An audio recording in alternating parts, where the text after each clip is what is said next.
Hey besties, welcome to the family. I have been following the case, the Jub Jub and Amanda case. I have been following it. I'm still following it, and I will see it through. Okay, and I just want to say that I'm very much disappointed in Moja Love for airing this man's show, even with all these allegations on top of him. I understand that it's innocent until proven guilty, but I think it's too soon for them to air this episode, this Jub Jub show soon, very soon after all these allegations against him. Anyways, we already know most that more women came forward and accused Jub Jub of the abuse, and then they're saying that the two women that came forward that alleges that Jub Jub abused them, it's Bono Kuhle Msweni, Jub Jub's alleged cousin. The other one was Refilwe Kumalo. We already know about Maschaba Kumalo and Amanda Dupoint. So Omar Chaba Kumalo came out last year and said ukuthi, she shared Amanda's post and said that I believe Amanda Dupoint Mulimo Jup Jup raped me too. It happened in Mama Jackie's house in Natarona. He was my boyfriend. I was a teenager. I was a virgin. Same story as Amanda's. Anyways, one of Jup Jup's alleged victims spoke out, and this is what she said. I was paralyzed. One of Jub Jub's alleged victims speaks out. We are Jordan Nine presenter and musician Jub Jub faces 3 counts of rape, 2 counts of attempted murder and assault. According to the woman, she dated the rapper for a few months in 1998 or 1999 while she was still in grade 11 or 12. She was a virgin at the time, and she said she communicated this with the We Are Jordan Nine presenter. Same thing, guys. Same thing that Amanda Dupont was saying. Same thing that Maschaba Kumalo said. So it seems like this was Jub Jub's strategy because Haibo, 3 victims are coming out and are saying the same thing and around the same times. Yo, guys, it's a lot.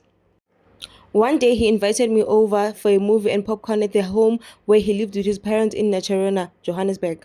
Honestly speaking, guys, that home in Nacharena should just be closed with tapes. They should just close it with tapes and treat it as a crime scene because, hey, bo, it's like this is the place where the ordeal happened. He requested that we move to the bedroom in case his parents come back. He tried to persuade me to have sex. I told him I was not ready. I repeatedly said no and kept pushing him away and even used my knees and my legs to push him off because he was on top of me. I did say this. You see, guys, the time when I was when I was analyzing the Amanda Dupont story, I did say I did think Guguti, this was exactly what happened. Honestly, and this girl is just confirming what I was saying. The next day, Mulimo called me and explained that I had needed to get to the pharmacy and get morning after pills to prevent pregnancy. I did as instructed. It was a humiliating experience. I am disappointed with the justice system. The rapper is out on a 10,000 rand bail after handing himself over to the Brixton police station last month. He faces 3 counts of rape, 2 counts of attempted murder and assault. The Sunday Times report that 3 of these Ndikokele hitmakers alleged victims are public figures who were previously close to him. The fourth woman is believed to be a relative of his. His lawyer, Lawrence Baloyi, said that the musician is shocked and has lost faith in the justice system. He's devastated and he is at a time where he doesn't understand that these charges are all about, what these charges are all about and why they crop up now. So he is so disappointed with the justice system and how things are being done. It seems like men are given so much power who can bring down any man who is coming up and thus becoming unfair to our justice system. The SABC quoted Baloyi as saying he is due back in court on the 24th of August. So, in opening up about the whole ordeal, the victim also said that she didn't want to be stigmatized, which makes sense. The woman also explained why it took her so long to speak up or lay charges. I blocked the entire experience out of my mind, and due to the trauma, I didn't have sex for years after that experience, she said. She further said that she was ashamed and did not want to accept that the incident allegedly took place. I did not admit or want to admit to myself that I had been raped. I have never associated myself with that word. It was dirty and ugly. It did not represent me. I did not want to be stigmatized. I did not want to be seen as damaged goods. I thought nobody would believe me. I had lived with this secret for my entire adult life. So after handing himself over to the police that month, the musician was denied the allegations. All the charges labeled against and preferred against me, I deny having committed them in the strongest term. He was granted 10,000 bail. The matter will be handled at the Johannesburg Magistrate Court on the 24th of August. Okay, and so you guys remember how Amanda came out and said, Uguti, she was scared of Mama Cheki, which is Jub's mother, and the influence that she had. So I took it upon myself to look up to look this woman online. Uguti, who exactly is this Mama Cheki that Amanda is so afraid of? Like, what is she afraid of, such that it took her so long for her to speak?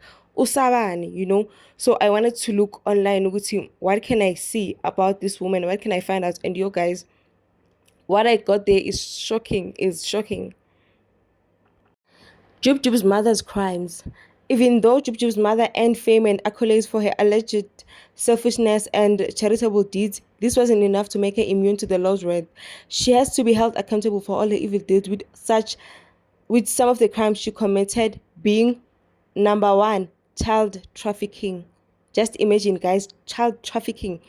In December 2015, she was convicted of child trafficking. She was accused of selling 6-year-old baby boy and girl to a childless couple for 15K each in 2012.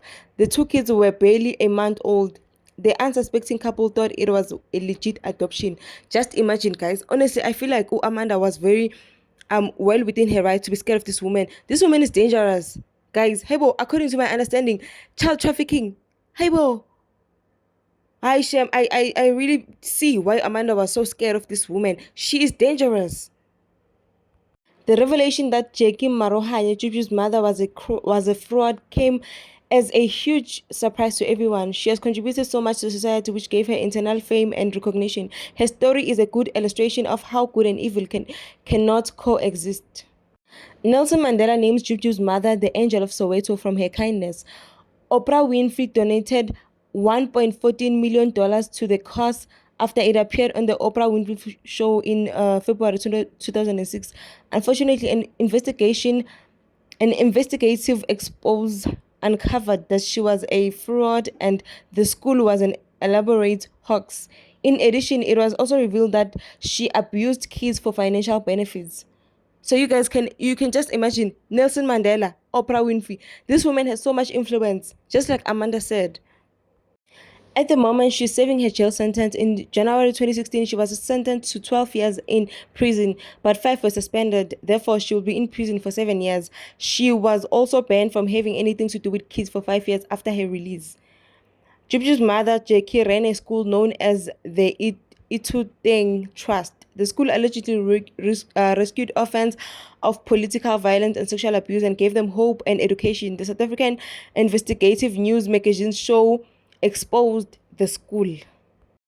In 2010, the Social Service Department had noted that she was running an unregistered orphanage. They advised her to register the orphanage, and when she failed to heed their advice, they took the matter to court. In defense, she alleged that the department workers did not allow her to register as they were jealous of her fame. The judge did not buy her story, considering she has been warned previously. It was also revealed that the students were not orphaned. The show discovered that she scripted and rehearsed the students' horror stories about how they had watched their parents die. The journalists behind the expose were awarded the CCN African Journalist of the Year award in television of their work. Just imagine, guys, all these things. Imagine someone that is able to script and rehearse students' horror stories about how they watched their parents die.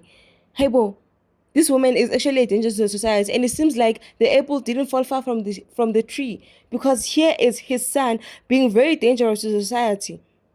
Like he is. Honestly speaking, guys, this video was to attempt to show you guys why Jub's victims never spoke out. What happened? What was happening in their mind, and how the story happened. And so that's what I wanted to show you guys, so that you understand why they never spoke up. That's all.